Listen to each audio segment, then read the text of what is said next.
इंसान की बुरी आदत उसकी बर्बादी का कारण कैसे बनती है, यही बात इस सत्य घटना से पता चलती है।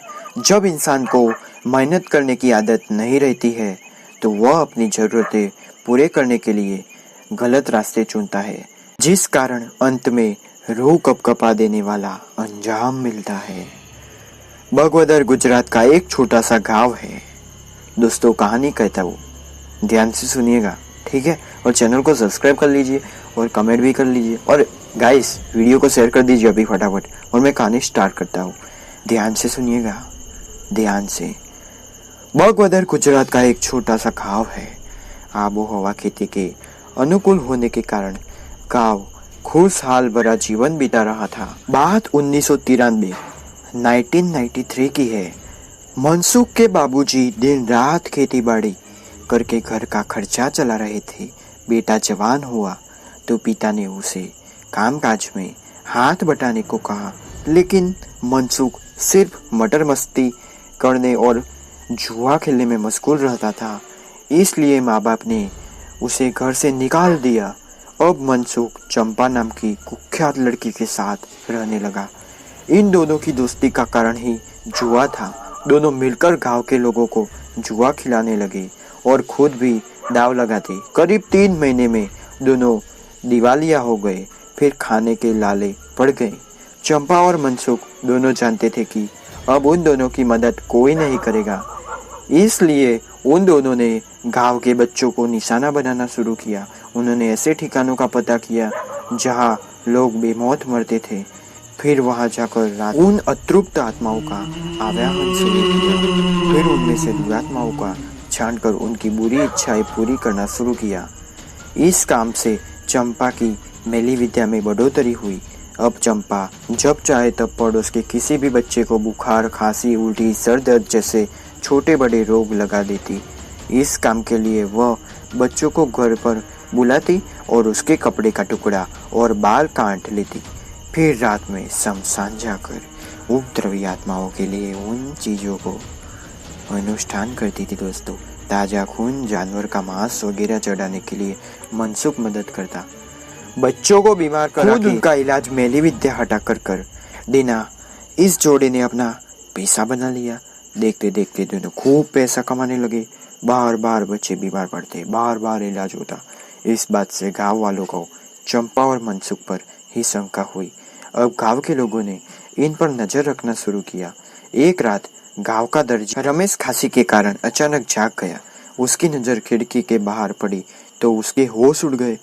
मनसुख एक मरी हुई बिल्ली को पूंछ से पकड़कर चंपा के पीछे शमशान की ओर जा रहा था। रमेश चप्पल पहनकर फौरन उन दोनों के पीछे चलने दिया। उसने छुपकर देखा तो वह शर्म से पानी पानी हो गया। स्मशान में अंदर जाते ही चंपा अपने वस्त्र उतारकर बाल बिखेर कर नाचने लगी। मनसुख वहां मरी बिल्ली काटकर उसका खून उसके चारों ओर बिखरने लगा। यह सब देखकर रमेश की रूह काम गई। उसकी जबान जैसे हलक से नीचे ही उतर गई। वह चिल्लाना चाहता था लेकिन एक शब्द बोल नहीं पा रहा था। फिर अचानक उसने देखा कि वहां चंपा धूल पर कुछ लिखने लगी। रमेश काफी डरा हुआ था, फिर भी कांपते हुए वह झाड़ी के पीछे से और करीब गया ताकि देख सके कि वह क्या लिख रही है। जमीन पर लिखे नाम पढ़कर रमेश का खून खोल गया। उसने देखा कि वह गांव के ही कुछ बच्चों का नाम लिखे थे, जिसमें उसके खुद के बेटे का भी नाम था जो बार बार बीमार पड़ रहा था और चंपा उसका इलाज करके पैसे ऐंठती थी। अब रमेश जोश से भर गया। वह उल्टे पांव दौड़कर गांव के लोगों को वहां ले आया। मनसुख के बूढ़े माँ बाप भी आए। उन्होंने अब मनसुख को मरा हुआ मानकर रिश्ता तोड़ लिया। वह दोनों शर्मिंदा होकर वहां से चले गए।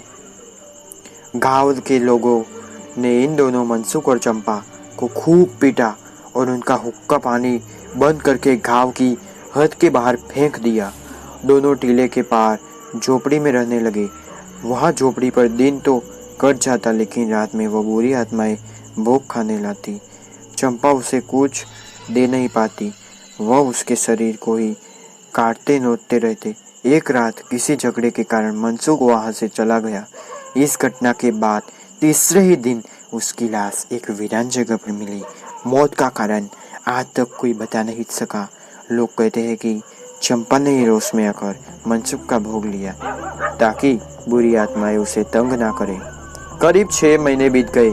चंपा उस झोपड़ी में अकेले ही रहती थी।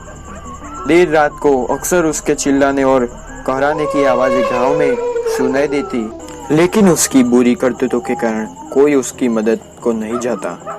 फिर अचानक एक दिन उस झोपड़ी से गंदी बदबू आने लगी। गांव के लोगों ने जाकर देखा तो पता चला कि चंपा मरी पड़ी थी। उसका शरीर कटा फटा था और उसकी आंखों की पुतलियां गायब थी। लोगों ने उसका अंतिम संस्कार वही झोपड़ी समेत कर दिया। कोई उसे हाथ लगाने की हिम्मत नहीं करना चाहता था। अब टीले के पार वहां राख के सिवा कुछ नहीं रहा था। फिर भी रास्तों में वहां से कई बार चिल्लाने और कहराने की आवाजें आती है। गांव में बच्चे अब भी बीमार पड़ जाते हैं, लेकिन अब गांव के लोग किसी ओझा हकीम के पास नहीं जाते, सीधे डॉक्टर के पास जाकर इलाज करने के विश्वास रखते हैं। इस घटना से हमें सीख मिलती है कि बुराई का अंजाम बुरा ही होता है और सांप एक दिन उन्हें ही डस लेता है जो उन्हें दूध पिलाते हैं, पालते हैं। तो कैसी लगी गाइस आपको कहानी? 100% कमेंट करना और वीडियो को शेयर करना, वरना व्यूज़ नहीं आएंगे। यार कितनी बार बोलूं, व्यूज़ नहीं आएंगे। और 12:03 को ये वीडियो मैं उतार रहा हूँ, तो गाइस चैनल को सब्सक्राइब कर लीजिए। मिलते हैं अगले वीडियो के अंदर। धन्यवाद।